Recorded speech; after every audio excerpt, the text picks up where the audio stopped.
Hello everyone, today I'm going to show you how to build the food ordering feature. So first what you're going to want to do is head to the build section. And then you're going to want to click add feature. And search for the food ordering feature. Then click select. Name your feature. Then click add. Scroll down on the left side menu until you reach your feature. Under Screen Info, change your screen feature name or leave as is. This is a name that will appear in the app's feature menu, such as menu as opposed to food ordering. Under Ordering Services, click Location, then add your location. Repeat this process for each location. So first, I'm going to want to choose my time zone. You can either use the global time zone located in your settings area, or you can customize it just for this. Next, you're going to want to choose your available hours. So for this example, maybe I won't be open on Monday or Sunday, and we'll be open at 9. And let's do 10, and then we'll do earlier on Saturday. Next, you're going to want to add the email addresses that you wish to receive this location's orders. So for this example, we'll just put my business at Gmail. Next, you can either use your imported location from the contact feature or choose a custom location. So we'll do a custom location and we'll do San Francisco. This will autofill up here, but you can change this if you'd like. Then, lastly, you'll want to select your distance type in either kilometers or miles. Then click Add. You can also choose your Start Order button and choose what text your Start Order button displays. We're going to keep this as Order Now. Next, we're going to move on to Services. This is where you can select the available services. First, we're going to choose if we'd like to have a dine-in option. Toggle this off if you would not like to have a dine-in option. Next, specify if the order is available for pickup.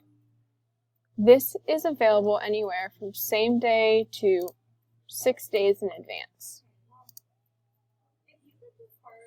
Also, specify if the order is available for delivery. This is also available for up to 6 days in advance. Next, your delivery address validation. This validates that the delivery is going to a legit address. Next is the delivery radius. Specify how far away a user can be to place an order. So we're going to put in miles, and we'll say you can be up to 5 miles away. Then you'll want to select a delivery minimum. This is the monetary value that will be added to delivery orders.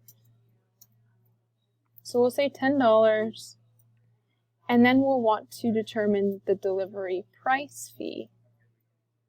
This is going to decide how much it costs to order delivery, so maybe we'll put $1, and we'll toggle it on as taxable. Next, you want to select the minimum order total for free delivery. When this total is met, the delivery fee will automatically disappear. So let's say if you order up to $20. Next is the lead time. This is the average amount of time it takes for an order to be prepared. This gives users a more accurate estimate and avoids rush orders. The lead time calculation works as follows. Let's say if the opening time is 10 a.m., then the first available ready time would be 10:15. If users choose as soon as possible, the system will take the current time and round up to the nearest 5 minutes. Next is just the convenience fee, which is the fee charged. Now we're going to move on to the payment section. You want to choose your currency first, so we're going to stick with US dollar. Then you'll want to toggle on or off the Braintree option. This is to allow users to use a card. Plug in your merchant ID, Braintree public key, and Braintree private key to have access to this feature. Toggle on cash if you would like to accept cash. Do the same with tips as well. Next, you'll want to add the tax amount to set up a tax rate. So for example, we could do sales tax. Then you'll want to select the tax method and the rate percentage. Great. Now we're going to move to the menu section. Under menu, select Add a Category. Choose a category name. So for this example, maybe we'll do entrees. Choose an image.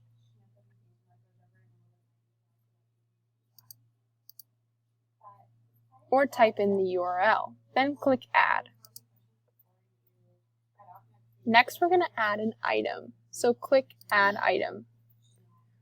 First, we're going to enter the details of the item. So we'll give it a name.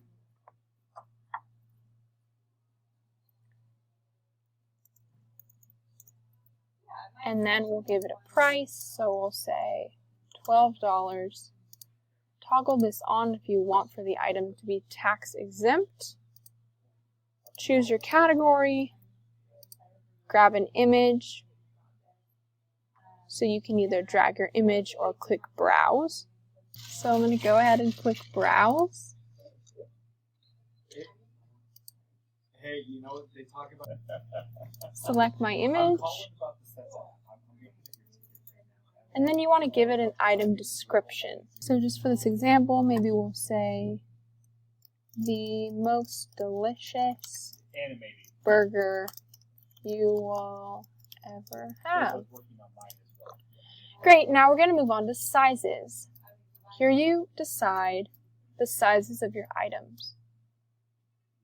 You can add a name as well as a price for your size. If you do not wish to have any sizes, go ahead and leave that blank. So we're just going to do a lunch size and a dinner size. And we'll say the lunch is 12, and we'll say the dinner is 16. Next, we're going to move on to options. This is where you can add options to your menu item. So for this, maybe we'll do extra cheese, and we'll make it a $2 charge. And then if you want, you can check to allow the quantity. So maybe you only have so much cheese. So maybe for this, you'll put 50. And after that, you can't add it anymore. Next, we'll do add bacon. And we'll make that charge $3. And let's just say we have unlimited bacon. And then lastly, we're going to go to availability. You want to choose the availability of this item. So you can choose all locations or just your location specifically. And then if you want, you can choose a specific time. So maybe burgers are only offered, say, on Tuesday, Friday, and Saturday. And let's say they're going to be after noon on all of those days. So you can make this really customizable. And then you're going to want to click Add. Next, we're going to move to the emails field. This is where you want to customize your confirmation email. First, you want to choose a subject. So for this example, we're already going to have new order has been placed. And then you've got your message template and your email objects. In the admin receipt, this is where you're going to want to add your admin email. So maybe put your email or whoever is in charge, put their email here, and they'll receive all the orders with the subject and the same information here. And this is the custom guides where you can format how individual items are displayed, the objects, and what each mean, but I would just keep it the same to make it simple. However, this is totally customizable. And lastly, click Extras. This is so you can connect to a Google Cloud printer. You can add a printer as well as previewing a widget.